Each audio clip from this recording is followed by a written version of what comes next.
You're in the planning meeting and somebody throws out a really cool and a bold ministry idea. And before you could even think, there are immediately three voices jumping in with reasons why it won't work. What if people don't like it? What if we don't have enough volunteers? What if the leadership says no? And before you know it, what could have been a really cool thing, a really great idea, the idea is dead. It's not even on life support. She dead. And you're going to go back to planning the same stuff you did last year just because you killed a really great idea. Does this sound familiar? Does this frustrate you sometimes? That's what we're going to talk about today on the Healthy Church Staff Podcast.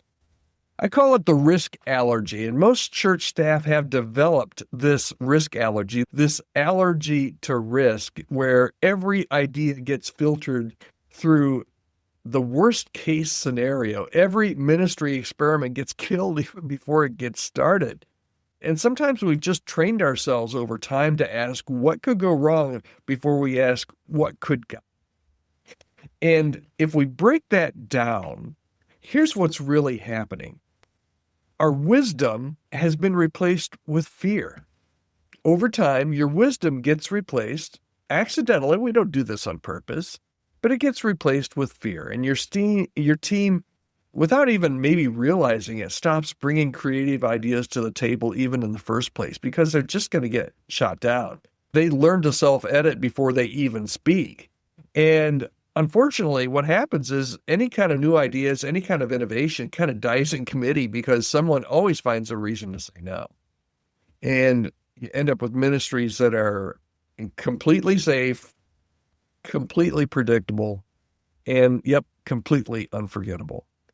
Meanwhile, life goes on. Your community is changing. The people that you're serving have real needs, and those needs are different than they were 6 months or even a year ago. But you're still offering them the same equivalent ministry of vanilla ice cream. Now listen, nobody's trying to be reckless. Your staff genuinely wants to be wise stewards, and you do too. You might be the culprit here as well. But there's a difference between wisdom and fear. So what I'm going to ask you to do is try and recenter here. If this seems to be a problem in your church, try to recenter, okay? Wisdom will ask, how can we do this? Fear asks, should we even try this at all? Wisdom plans for these problems. Fear assumes that problems are inevitable and we just shouldn't even try. So start asking different questions in your planning meetings. Instead of asking, hey, what if this fails? Ask, what if this works?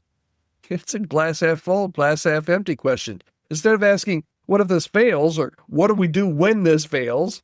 Ask, what if this works? You might have a different problem if it works. Instead of asking, do we have enough resources? Ask, how could we pilot this and start it small and maybe grow it if it works? Instead of asking, will people like this? Asking, will this serve people well? Kind of have to do a little bit of a reality check here. Your people are taking risks in their businesses and their relationships and their parenting, and they're not looking for a church that's afraid of its own shadow, right? They're looking for a church that believes that God still shows up when his people step out in faith. So here's the bottom line for today. Risk-free ministry is actually the riskiest thing you can do. Let me rephrase that, or not rephrase that. I want to keep the phrasing exactly the same, but let me repeat it for you, okay? Because it's profound. Risk-free ministry can actually be the riskiest thing you can do because you risk missing what God wants you to do next if you don't do it at all. So here's your challenge for this week. This week, I want you to resurrect one ministry idea that kind of got killed by the risk committee in the past year. Ask your team, what would it look like to try this small? Let's try a scaled back version of this. And let's be smart about it. But what would happen if we tried it? Give innovation a chance to breathe. Your ministry is supposed to require faith. And if you're at a point in your church and in your ministry where you have no faith, that's not a God-honoring ministry. If you can pull it off without God, it might not be worth doing. So keep going, keep dreaming, keep innovating, and squash those idea squashers.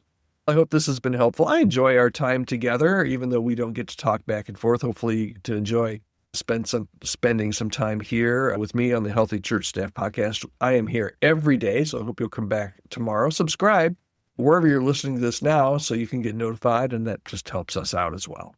So we will be back here tomorrow again, and if there's any way that I can help you, I'm one of the co-founders over at Chemistry Staffing. So we help churches every day with staffing needs, healthy church staff. We've got our Healthy Church Staff Assessment Report from 2025 that's going to release. Boy, I think it's coming out next week. I couldn't be more excited about that. We're going to start actually next week talking about that here on the podcast, and you'll want to keep listening so that you'll know how to get your free copy of that. Boy, it's going to be a little secret here. Nobody knows this, but you and me and one other person. This is a substantial report. It's going to be like 200 pages. If you are a church geek and like to geek out about what's happening in the church, oh, you're going to love it.